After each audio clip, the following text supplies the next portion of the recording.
இந்த பண்ணை வச்சு இன்னைக்கு மெதுவடை சுட போகிறோம். வாங்க எப்படின்னு பார்க்கலாம். அப்படியே மறக்காமல் ஒரு லைக் போட்டுங்கப்பா. பண்ணை தயிர் ஊற்றிக்கலாம்.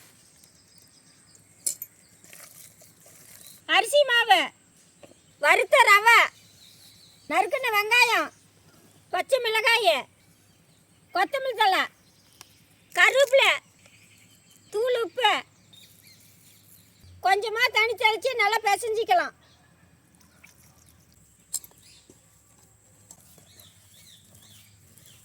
மாவு ஒரு அரை மணி நேரம் ஊறுட்டுமா. மரச்செக்கு எண்ணெய், அதே மாதிரியே சுத்தமான மரச்செக்கு எண்ணெய் வேணும்னா கீழே இருக்கிற நம்பருக்கு மெசேஜ் பண்ணுங்கப்பா.